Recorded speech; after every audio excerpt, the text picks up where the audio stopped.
जिनके बहुत सारे फॉलोअर होते हैं इंस्टाग्राम में, उनकी फीड में अक्सर आपने देखा होगा कि लिखा रहता है कि जिनको कचरा फेंकना नहीं आता वो वोट कहाँ डालना चाहिए वो कैसे समझेंगे। तो आइए इस बात को समझते हैं कि क्या इंस्टाग्राम में फॉलोअर ज़रूरी हैं या देश को विकसित करना है। तो आज हम बात करने जा रहे हैं पॉलिटिक्स की, पावर की। और आपको ये लगता होगा कि ये जो पावर है या पॉलिटिक्स है, इसको पढ़ाया क्यों नहीं जाता है। अगर आप इसको डिस्कस करने लगे हैं तो लोग कहते हैं कि भैया डिस्कस मत करो, लड़ाई हो जाएगी, दोस्ती टूट जाएगी, और अगर घर में भी करने लगेंगे तो घर में बवाल हो जाएगा। लेकिन आप देखिए कि जो आप सांस ले रहे हैं वो पॉलिटिक्स से है। जहां आप पैदा हो रहे हैं, जहां आप जिस हॉस्पिटल में पैदा हो रहे हैं, जिस स्कूल में पढ़ रहे हैं, उसमें सब में पॉलिटिक्स का हाथ है। पॉलिटिक्स डिसाइड करती है कि आपको क्या पढ़ाया जाएगा और आपको क्या नहीं पढ़ाया जाएगा। फिर आप आते हैं कॉलेज में। कॉलेज में भी आपको हर चीज़ में पॉलिटिक्स है। आपको अच्छा खाना मिलेगा कि नहीं मिलेगा, और बाकी आपको कौन लोग पढ़ाने आएंगे, ये भी पॉलिटिक्स डिसाइड करती है। जब सब चीज़ें पॉलिटिक्स डिसाइड कर रही हैं तो हमको इसको पढ़ाया क्यों नहीं जाता है। हमको इसलिए पढ़ाया जाता है कि हमको ये कहा जाता है कि पॉलिटिक्स जो है वो बहुत ही डर्टी चीज़ है। डर्टी चीज़ है, आपको इसको डिस्कस नहीं करना है। लेकिन हमारी ज़िंदगी से लेकर मौत तक जो चीज़ हमारे साथ चलती है वो पॉलिटिक्स चलती है। तो दोस्तों, इस पॉलिटिक्स को समझना बहुत ज़रूरी है। और अगर आपको अच्छी तरह ज़िंदगी जीनी है तो आपको भी पॉलिटिक्स को समझना पड़ेगा, पॉलिटिक्स को डिस्कस करना पड़ेगा। और आपको पॉलिटिक्स करने से रोका इसलिए जाता है क्योंकि आप क्वेश्चन करेंगे कि हमारी एजुकेशन सिस्टम में क्या होना चाहिए, क्या नहीं हो रहा है, हमको पढ़ाया क्यों नहीं जा रहा है। आप टेड टॉक में आएंगे और कहेंगे कि ये बताओ भाई कि ये प्रीमियम स्पीकर कैसे बनाए गए हैं, क्या क्या पैरामीटर है प्रीमियम स्पीकर बनाने का। तो इसीलिए आपको हमेशा पॉलिटिक्स से दूर रखा जाता है, क्योंकि सिस्टम चाहता ही नहीं है कि आप सवाल करें। ये मैं आपको 22 साल की नौकरी के तजुर्बे के आधार पे बता रहा हूँ कि ये जो सिस्टम है ये इसलिए बना है कि आपको सोचने ना दिया जाए, समझने ना दिया जाए, और आप प्रश्न ना कर सकें। तो देवियों और सज्जनों, आप सबसे गुजारिश है कि अब आप प्रश्न करना शुरू करिए। आपको टैबू किया जाता है कि आप जो है पॉलिटिक्स को ना समझें, ना देखें, और ये कोई कोइंसिडेंस नहीं है, ये बाय डिज़ाइन है। क्योंकि अगर आप जिस चीज़ को समझेंगे नहीं, उसको चैलेंज कैसे करेंगे। ये ख़ास तौर में मैं एजुकेशनल इंस्टीट्यूट को कहना चाहता हूँ, क्योंकि वो बीटेक तो पढ़ा रहे हैं, लोग डेटा साइंस की बात कर रहे हैं, लोग आर्टिफिशियल इंटेलिजेंस की बात कर रहे हैं, लेकिन ये सब चीज़ें जहाँ से आ रही हैं वो है पॉलिटिक्स। उसकी कोई बात नहीं कर रहा है। इसलिए बात उसकी करिए जो आपकी ज़िंदगी में ज़रूरी हो।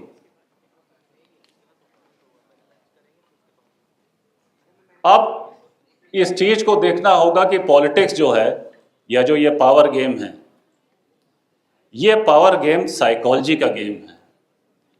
ये पावर गेम परसेप्शन का गेम है। ये जो पावर गेम है, ये डिमांड और सप्लाई का गेम है कि पॉलिटिक्स में जो वोटर है उसकी क्या डिमांड हो रही है, वो क्या चाहता है, और ये जो पॉलिटिकल सिस्टम है ये उसे दे क्या रहा है। देने के लिए जरूरी है कि पहले ये समझा जाए कि हमको ये लगता है कि जो इलेक्शन में हम जो बटन दबाते हैं या बैलेट बॉक्स में जो पर्चा डालते हैं वो हम वहां पे जाके सोचते हैं, लेकिन वोट बैलेट बॉक्स में पड़ने से पहले दिमाग में पड़ता है, दिमाग में, क्योंकि हम सोच के जाते हैं, हम सोच के जाते हैं कि किसको वोट देना है। और इसमें बहुत सारे फैक्टर काम करते हैं। आज हम उन सारे फैक्टर को समझने की कोशिश करेंगे जो हमको डिसाइड कर सकते हैं कि हम पॉलिटिक्स कैसी लाएं, कैसे हम इस देश को आगे ले जाएं अगर इसको विकसित भारत बनाना है। और सबसे बड़ी बात यह है कि जो वोटर है वो रैशनल नहीं है। वोटर जो है वो ह्यूमन है, उसकी ख्वाहिशें हैं, उसके पास डर है, उसके पास उम्मीदें हैं, लाचारी है, बेबसी है, और क्या हम उसे सप्लाई कर रहे हैं ये डिपेंड करता है कि आगे वाली जनरेशन क्या बनेगी, हमारा देश कैसे बनेगा। तो देवियों और सज्जनों, छोड़िए इस इंस्टाग्राम के फॉलोवर की दुनिया और असल दुनिया में आइए और देखिए कि कैसे आपका देश विकसित होगा। अगर आप डिमांड साइड पे जाएं तो डिमांड साइड पे हर एक जो सेक्शन ऑफ द सोसाइटी है उसकी अलग अलग ख्वाहिशें हैं, अलग अलग उम्मीद है, अलग अलग वो डिमांड करता है। जो मिडिल क्लास है उसको स्टेबिलिटी चाहिए, जो गरीब आदमी है उसे रोटी चाहिए, और जो सबसे सशक्त और पावरफुल वर्ग है वो चाहता है कि स्टेटस को बना रहे, क्योंकि उसको लगता है कि अगर सब लोग पॉलिटिक्स जान ही जाएंगे तो सवाल पूछने लगेंगे तो हमारी सत्ता हिल जाएगी। तो अगर जिन लोगों को भी बड़ा आदमी बनना है और बड़े लीग में शामिल होना है और दुनिया को ऊपर से देखना है, उन सारे लोगों में एक चीज कॉमन है, मैं आपको बता दूं कि वो पॉलिटिक्स को समझते हैं। क्योंकि दुनिया का हर बड़ा पद, बल्कि कहना चाहिए हर पद, पॉलिटिक्स से गवर्न होता है। पॉलिटिक्स ही गवर्न करती है कि कौन वाइस चांसलर बनेगा, कौन मिनिस्टर बनेगा, कौन राज्यसभा में जाएगा, कौन एमएलसी बनेगा। तो इस बात को आपको समझना जरूरी है। और जो सप्लाई साइड है पॉलिटिशियन की, उसको आप समझिए कि सप्लाई साइड में वो कैसे कैंडिडेट को चूज करते हैं। वहां पे एक शब्द आता है जिताऊ। जिताऊ का मतलब ये है कि वो आदमी जो इलेक्शन जीत सकता है। हो सकता है कि वो बहुत अच्छा आदमी ना हो, लेकिन फिर भी पॉलिटिकल पार्टी और जितना भी सिस्टम है और जितने भी लोग पॉलिटिक्स कर रहे हैं वो इस बात पे ध्यान देते हैं कि ये आदमी जीत पाएगा या नहीं जीत पाएगा। और इसमें एक आपके सामने एक माया जाल फैलाया जाता है जिसमें पूरे इन्फ्लुएंसर्स की दुनिया होती है, इंस्टाग्राम के फॉलोअर होते हैं, ट्विटर जीवी होते हैं। तो इससे पूरा एक सिस्टम तैयार किया जाता है। और जो मॉडर्न कैंपेन है ये बात आपको समझनी पड़ेगी कि वो आपको परसुएड नहीं करते हैं, वो आपको ट्रिगर करते हैं। वो ट्रिगर करते हैं क्योंकि ह्यूमन साइकोलॉजी की एक बहुत ही इम्पोर्टेंट पैटर्न है कि, और खासकर हिंदुस्तान का, कि हिंदुस्तान में आदमी जो है वो अपने दुख से दुखी नहीं है। हिंदुस्तान का आदमी पड़ोसी के सुख से बहुत ज्यादा दुखी है। इसलिए माँ बाप को ये फिक्र नहीं है कि उसका लड़का क्या कर रहा है, लेकिन बगल वाले शर्मा जी का लड़का जो है, अगर वो कोचिंग भी चला जाएगा तो बड़ा दुख होगा। तो आपको इस साइकोलॉजी को समझना पड़ेगा और इन ट्रिगर को भी आइडेंटिफाई करना पड़ेगा जो हमको आपस में एक लड़ाते हैं और हमारे सामने एक नकली दुश्मन बना के रखते हैं, चाहे माइनॉरिटी हो चाहे जो भी हो, कि हम इकट्ठा हो जाएं और हम एक ऐसी शख्सियत को दुश्मन बना लें जो कहीं एग्जिस्ट ही नहीं करता हो। तो इसको आपको समझना होगा कि ये जो मॉडर्न जो पॉलिटिकल कैंपेन्स चल रहे हैं वो आपको ट्रिगर करने के लिए चल रहे हैं, और इसमें सबसे ज़्यादा योगदान जो है वो इन्फ्लुएंसर्स का है, और वो झूठी चीज़ों को पुश करते रहते हैं। यकीन मानिए, मैं सरकार में रहा हूं और मैंने कई साल सरकार बेची है, तो मैं जानता हूं कि आज की तारीख में जो मीडिया है वो सिवाय जो प्रेस रिलीज उनको दिया जाता है उसके अलावा वो कॉमा फुल स्टॉप भी नहीं लगा सकता। इसीलिए मैंने पिछले 10-15 साल से अखबार पढ़ना छोड़ दिया है, क्योंकि मुझे लगा कि जब मैं ही जो है प्रेस रिलीज दे रहा हूं और वो छाप दे रहे हैं तो इससे अच्छा पढ़ाई किया जाए। यही हाल सारे इन्फ्लुएंसर का है। तो आप देखिए कि कैसे आपको झूठ परोसा जा रहा है और आप उसको यकीन कर रहे हैं उसके ऊपर। अब इसमें 3 कॉन्सेप्ट जो हैं हिंदुस्तान में आजकल बहुत ज़्यादा इंपॉर्टेंट हैं। एक आपने सुना ही होगा, एक है भक्त, एक है टीना, देयर इज नो ऑल्टरनेटिव, और तीसरा है पप्पू। अगर आप ध्यान से देखेंगे तो ये तीनों ही कॉन्सेप्ट आपस में बहुत ज़्यादा मिले हैं और इनको एक साथ बनाया गया है। लोग कहते हैं कि भक्त बेवकूफ़ है, रिसर्च कहता है कि भक्त से ज़्यादा रैशनल और सेल्फिश आदमी कोई है ही नहीं, क्योंकि वो जानता है कि मेरा फायदा जो है किस चीज में है। मेरा फायदा इस चीज में है कि जो स्टेटस को है वो मेंटेन रहे, जो गरीब लोग हैं वो गरीब रहें, जो मिडिल क्लास है वो मिडिल क्लास में ही रहे।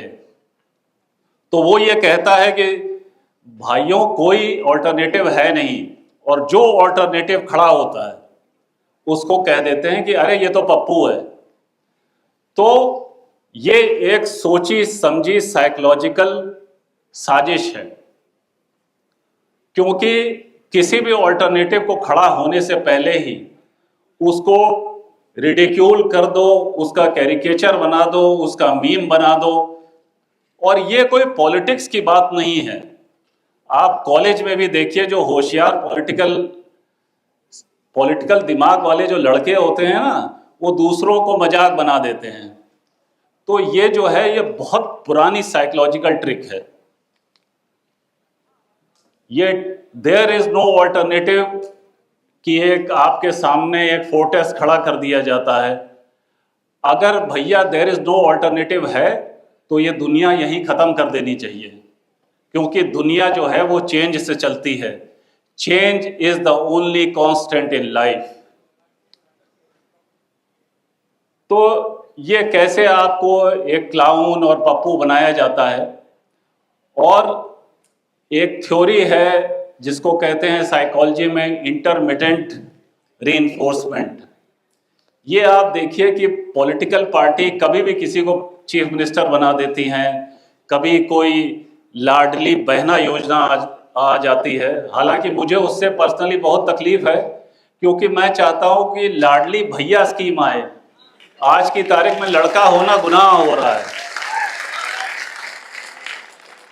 तो जब तक लाडली भैया स्कीम नहीं आएगी हिंदुस्तान में, तब तक हिंदुस्तान 2047 क्या 3047 तक विकसित नहीं हो पाएगा।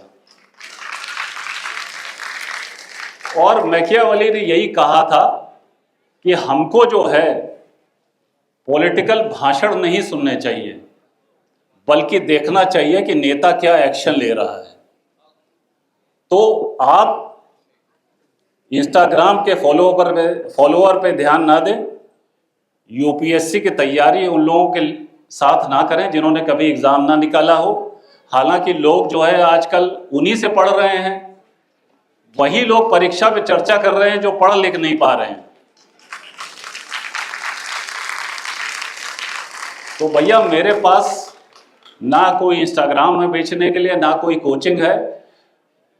मेरा तो सौदा देश के साथ हुआ था और देश के साथ कायम है।